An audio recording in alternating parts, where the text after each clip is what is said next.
In the darkest chapter of German history, during a time when incited mobs threw stones into the windows of innocent shop owners, and women and children were cruelly humiliated in the open, Dietrich Bonhoeffer, a young pastor, began to speak publicly against the atrocities that the regime had produced. After years of trying to change people's minds, Dietrich Bonhoeffer came home one evening and his own father had to tell him that two men were waiting in his room to take him away.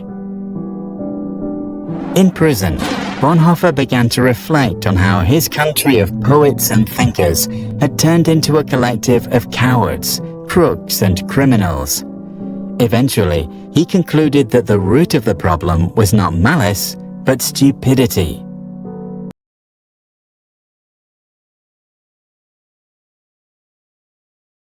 Prison, Bonhoeffer argued that stupidity is a more dangerous enemy of the good than malice, because while one may protest against evil, it can be exposed and prevented by the use of force. Against stupidity, we are defenseless. Neither protests nor the use of force accomplish anything here. Reasons fall on deaf ears. Facts that contradict a stupid person's prejudgment simply need not be believed, and when they are irrefutable, they are just pushed aside as inconsequential, as incidental. In all this, the stupid person is self-satisfied and, being easily irritated, becomes dangerous by going on the attack. For that reason, greater caution is called for when dealing with a stupid person than with a malicious one. If we want to know how to get the better of stupidity, we must seek to understand its nature. This much is certain. Stupidity is, in essence, not an intellectual defect, but a moral one. There are human beings who are remarkably agile intellectually, yet stupid, and others who are intellectually dull, yet anything but stupid. The impression one gains is not so much that stupidity is a congenital defect, but that under certain circumstances, people are made stupid, or rather, they allow this to happen to them.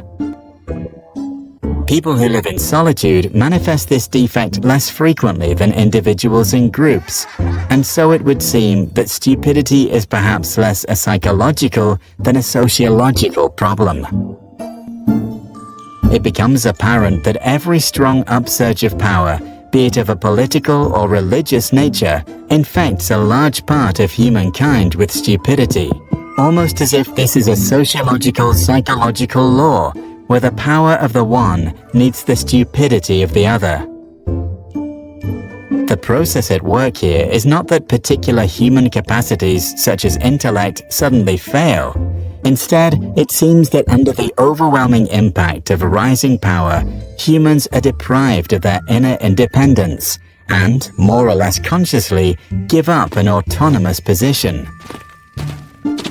The fact that the stupid person is often stubborn must not blind us from the fact that he is not independent. In conversation with him, one virtually feels that one is dealing not at all with him as a person, but with slogans, catchwords and the like that have taken possession of him. He is under a spell, blinded, misused, and is abused in his very being. Having thus become a mindless tool, the stupid person will also be capable of any evil, incapable of seeing that it is evil. Only an act of liberation, not instruction, can overcome stupidity. Here, we must come to terms with the fact that in most cases, a genuine internal liberation becomes possible only when external liberation has preceded it. Until then, we must abandon all attempts to convince the stupid person. Bonhoeffer died due to his involvement in a plot against Adolf Hitler at dawn on the 9th of April 1945 at Flossenbürg concentration camp, just 2 weeks before soldiers from the United States liberated the camp. Action springs not from thought, but from a readiness for responsibility. The ultimate test of a moral society is the kind of world that it leaves to its children, Bonhoeffer once said. Check the description below to read Bonhoeffer's original text after 10 years. For more information about Bonhoeffer or to download this video without background music, go to sproutschools.com.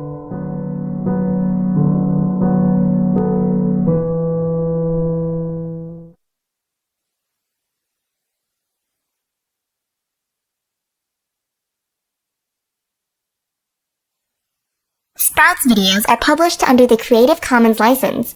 That means our videos are free and anyone can download, edit, and play them for personal use.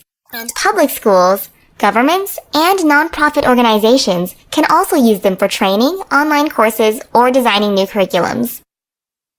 To help us stay independent and support our work, you can join our patrons and contribute. Just visit patreon.com/sprouts. Even $1 can make a difference.